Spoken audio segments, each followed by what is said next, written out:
오늘의 주요 뉴스입니다.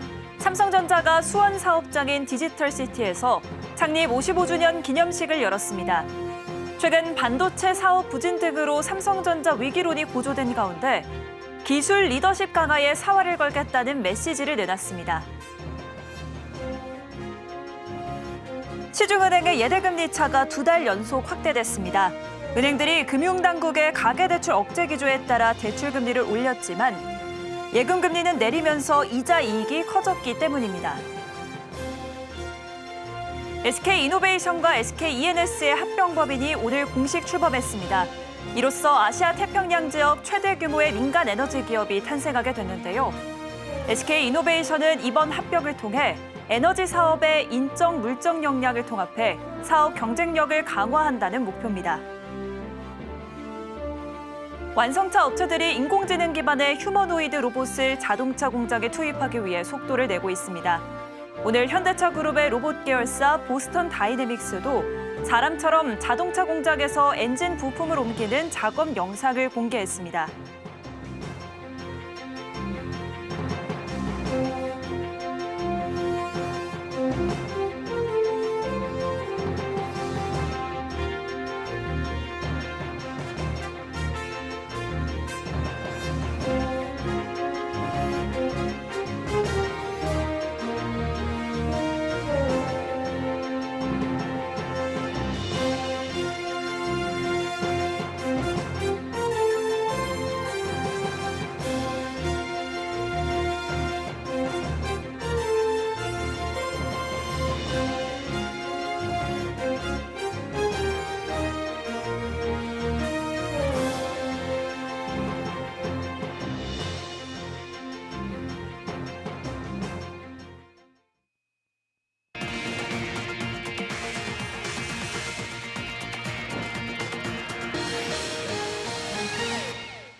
여러분 안녕하십니까? 11월 1일 서울경제 뉴스5 시작합니다.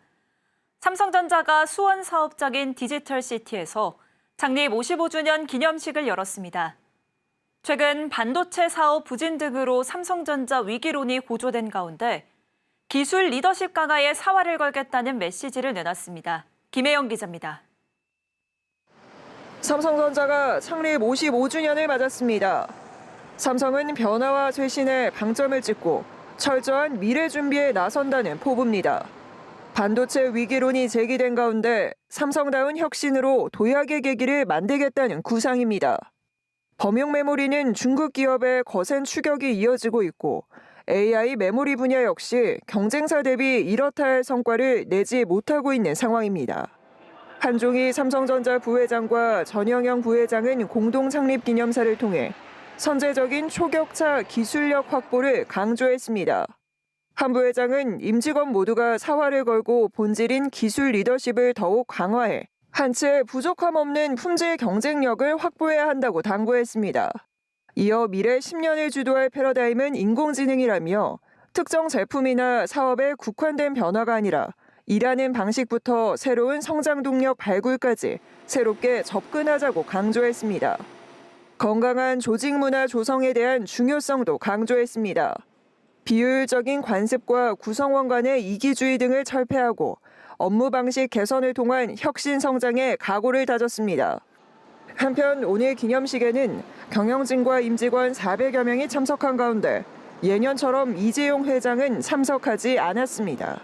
다만 반도체 부문의 실적 부진이 깊어지며 연말 정기 인사를 통해 쇄신 의지를 드러낼 것이란 분석이 나옵니다.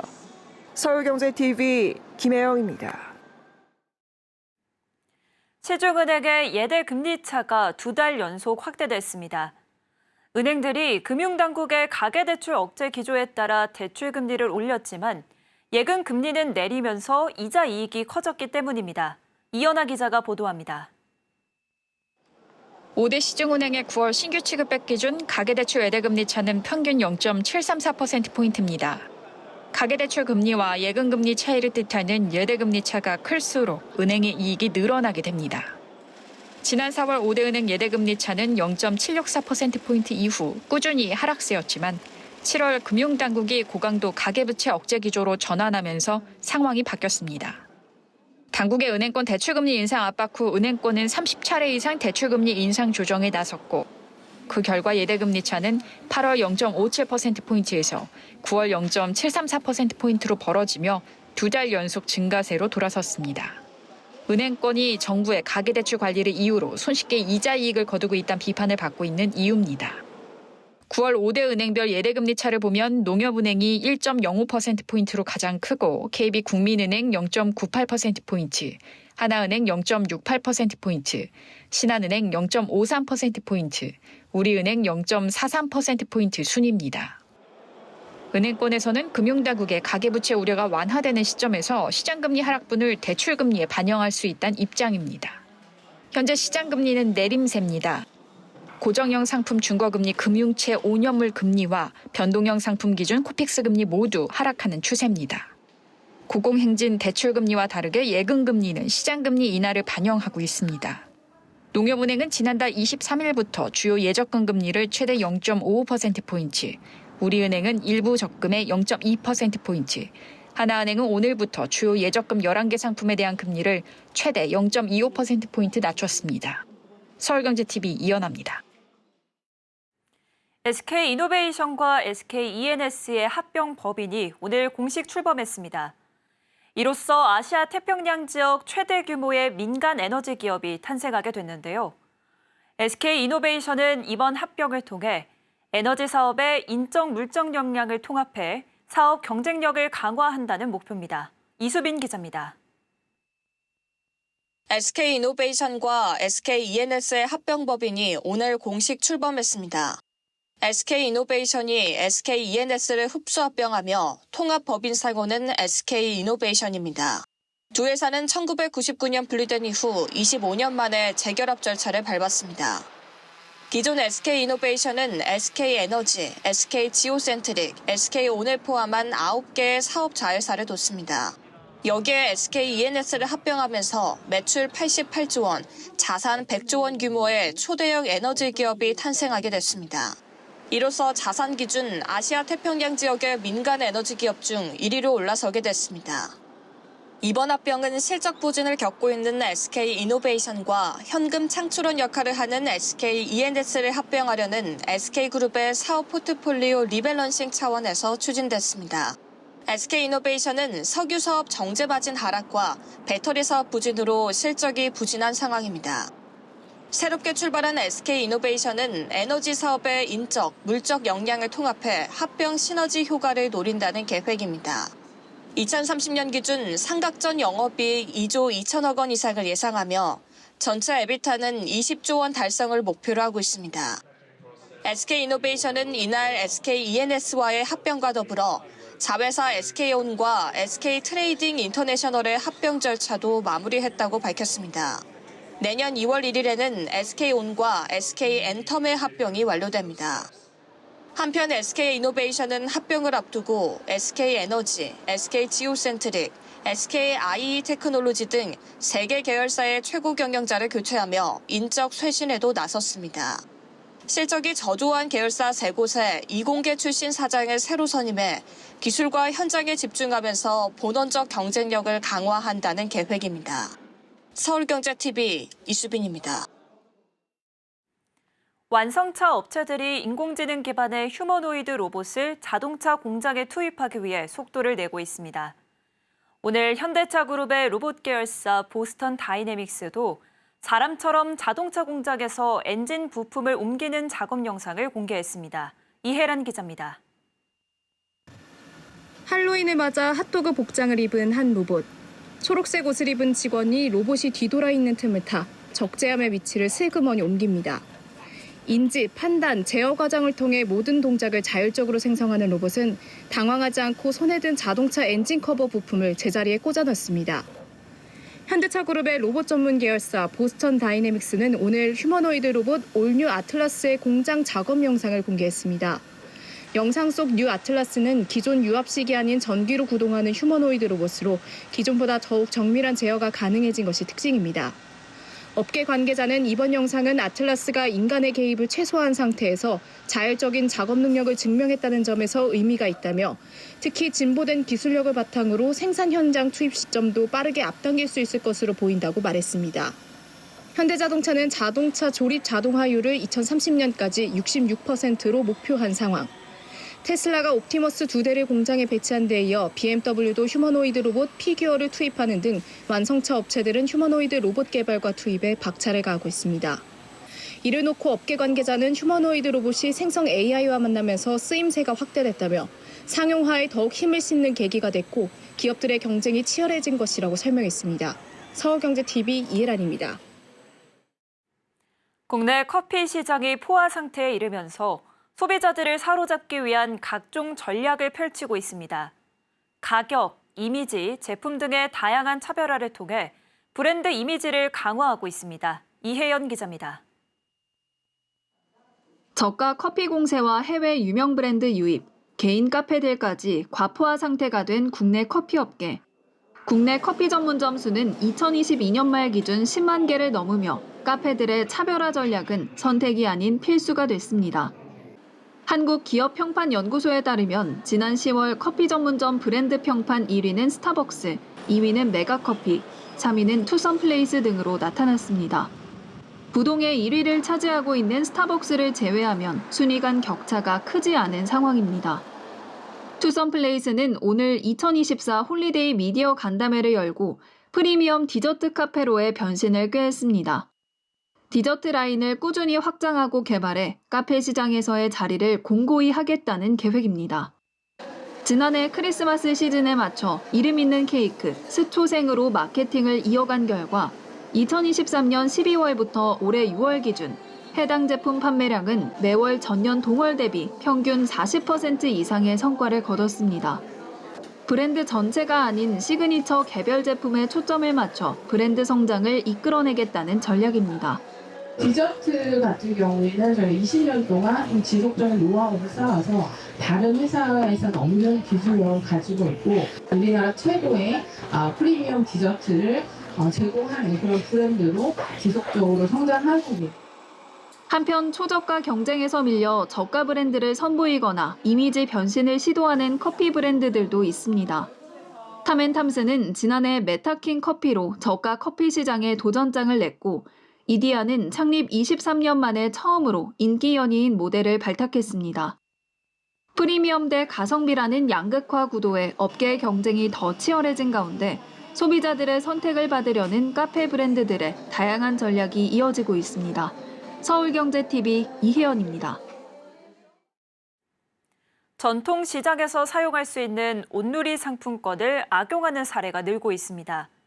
정부의 예산 지원으로 소비자들은 상품권을 할인된 가격으로 살 수 있는데 물건 거래 없이 상품권만 사들여 할인 차익만 취하는 부정 유통이 활성화하고 있는 겁니다. 이런 문제를 해결하기 위해 중기부가 온누리 상품권 개선 TF를 출범했습니다. 이지영 기자입니다. 중소벤처기업부가 오늘 온누리 상품권 개선 TF를 출범했습니다. 온누리 상품권 부정 유통을 바로잡기 위해서입니다. 온누리 상품권은 전통시장 상인들을 지원하기 위해 정부가 발행하는 할인 상품권입니다. 소비자는 이 상품권을 10에서 15% 할인된 가격으로 구입해 사용할 수 있고 할인된 차액은 국가 예산으로 지원합니다. 문제는 실제 상품을 거래하지 않고 온누리 상품권을 대량으로 끌어모은 뒤 이를 현금으로 바꿔 할인 차익만 취하는 부정 유통이 활성화되고 있는 점입니다. 이를 막기 위해 중소벤처기업부는 지난 2020년 이상거래 감지 시스템을 도입해 온누리 상품권 유통 흐름을 모니터링해왔습니다. 하지만 종이형 온누리 상품권이 발목을 잡았습니다. 종이형은 카드형이나 모바일형과 달리 이상거래를 실시간으로 들여다보지 못하기 때문입니다. 이런 문제를 해결하고자 중기부는 소상공인시장진흥공단, 전국상인연합회 등의 기관과 TF를 구성했습니다. 지자체와도 협조해 전통시장 및 상점 간의 부정유통 등 온누리 상품권 활용 현황을 살피고 관리체계, 제도 개선, 지원 방식 등에 대한 개선 방안을 모색할 방침입니다. 온누리 상품권 실태 조사를 통해 가맹점 등록 관리도 다시 손볼 예정입니다. 원영준 중기부 소상공인정책실장은 온누리 상품권의 발행부터 판매, 사용 회수 등 상품권의 모든 절차를 꼼꼼히 들여다보며 부정 유통을 완전히 근절시킬 수 있도록 철저히 점검하고 대비해 나가겠다고 말했습니다. 서울경제TV 이지영입니다. K방산 위상이 높아지는 가운데 국내 방위산업체로 구성된 K방산 상장지수펀드가 미국 뉴욕 증시에 상장할 예정입니다. 이를 교두보로 더 많은 해외 자금을 우리 기업으로 유치하는 효과가 생길 것으로 예상되는데요. 오늘은 이를 협업한 미국 현지 ETF 플랫폼 운용사인 ETC CEO를 만나 한국의 상장지수 펀드 시장에 대한 제언을 들어보겠습니다. 김보연 기자입니다. So it's a great market, it's a growing market, and one of our goals here in working with these firms in Korea is just bringing new ideas to market, things that other people in the United States haven't come up with. It's different ideas, it's different exposures to different types of products. We've seen a real demand for it. We just filed some new funds as well, so a Korean defense ETF we just filed, and so quite a few really exciting products in the marketplace.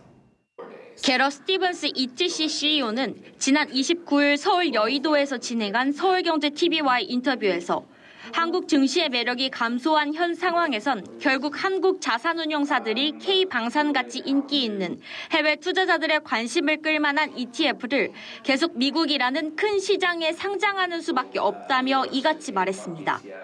ETC는 지난 2011년 게러 스티븐스가 설립한 회사로 미국 중소형 운용사나 해외 운용사들이 미국 거래소에 ETF를 상장, 운용할 수 있도록 종합 서비스를 제공하고 있습니다.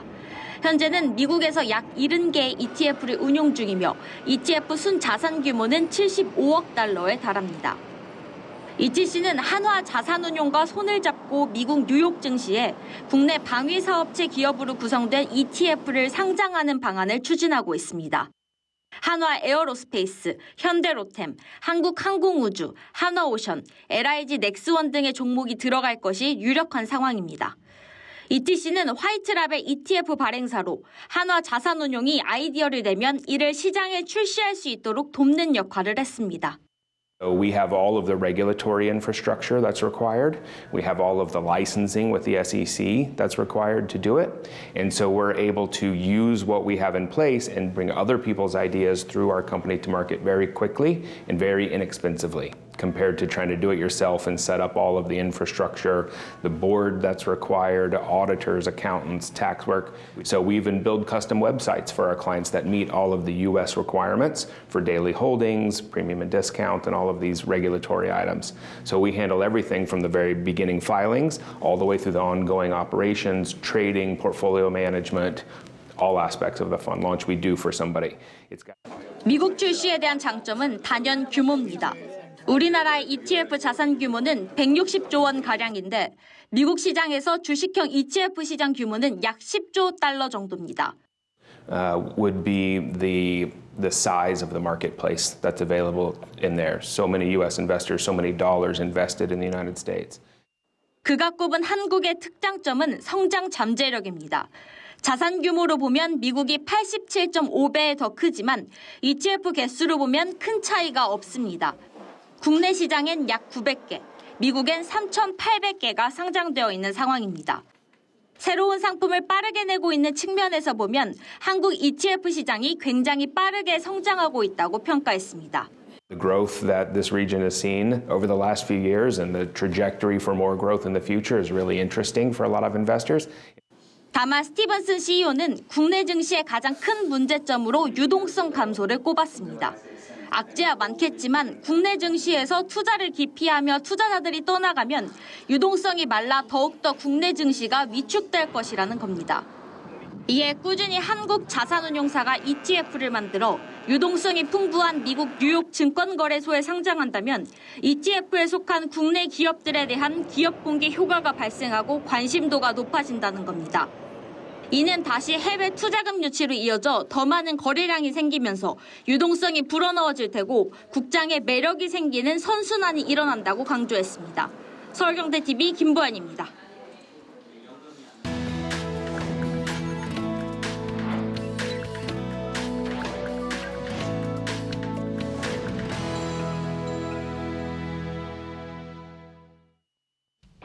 위클리비즈 이수빈입니다. 음료를 마시다 보면 눅눅해지는 종이 빨대, 불편했던 경험 있으시죠? 이 때문에 빨대 소재를 다시 플라스틱으로 바꾸는 음료가 생겼습니다. 농심은 음료 카프리선의 빨대 소재를 종이에서 플라스틱으로 변경한다고 밝혔습니다. 지난해 2월 친환경을 이유로 종이 빨대를 도입한 지 20개월 만인데요. 농심 관계자는 꾸준한 품질 개선 노련에도 소비자들이 빨대를 플라스틱 소재로 바꿔달라고 요청해 변경을 결정했다고 설명했습니다. 카프리선은 종이 빨대 도입 이후 유난히 소비자들의 원성이 컸는데요. 특히 카프리선은 빨대로 포장재를 뚫고 음료를 마시다 보니 종이 빨대가 포장재를 잘 뚫지 못해 불편하다는 의견이 많았습니다. 이에 농심은 종이 빨대 절단면 각도를 조정하고 강도를 보완하는 등 소비자들의 불만을 해결하기 위해 노력했는데요. 그럼에도 종이 빨대 자체의 냄새나 감촉, 눅눅함에 대한 소비자들의 불만이 계속되자 플라스틱 빨대라는 해결책을 다시 내놓은 겁니다. 결국 다시 돌아온 플라스틱 빨대. 과연 환경보호와 소비자 편의까지 둘 다 잡을 수 있는 방법은 없는 걸까요? 집 앞 대형마트 앞에서 미술 작품을 전시하고 또 구매도 할 수 있습니다. 오늘부터 롯데마트 송파점 상설 미술품 매장에서 올아트 페어 전시회가 진행됩니다.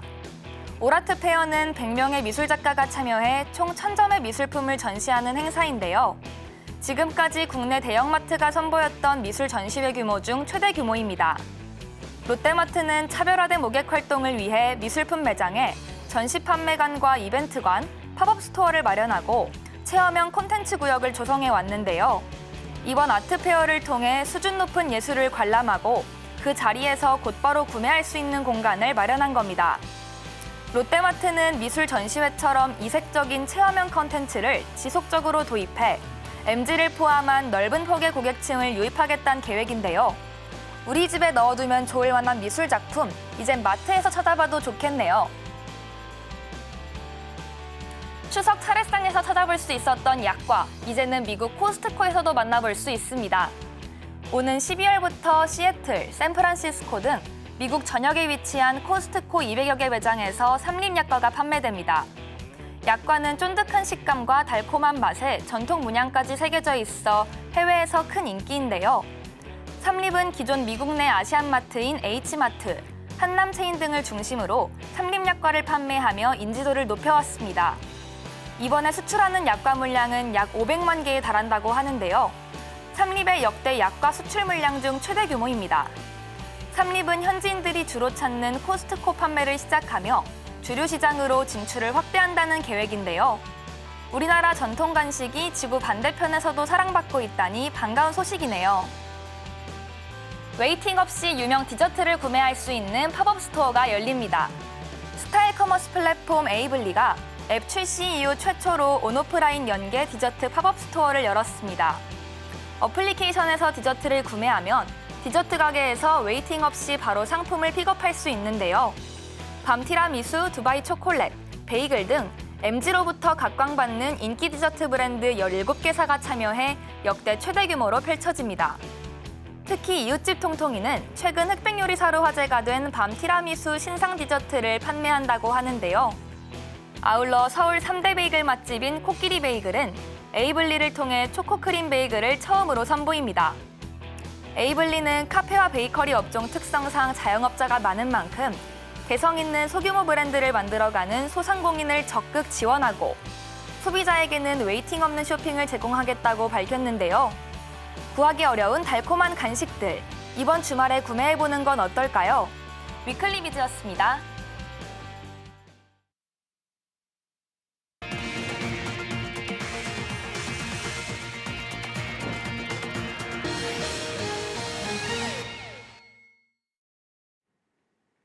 이상으로 서울경제 뉴스5 마칩니다. 시청해주신 여러분 고맙습니다.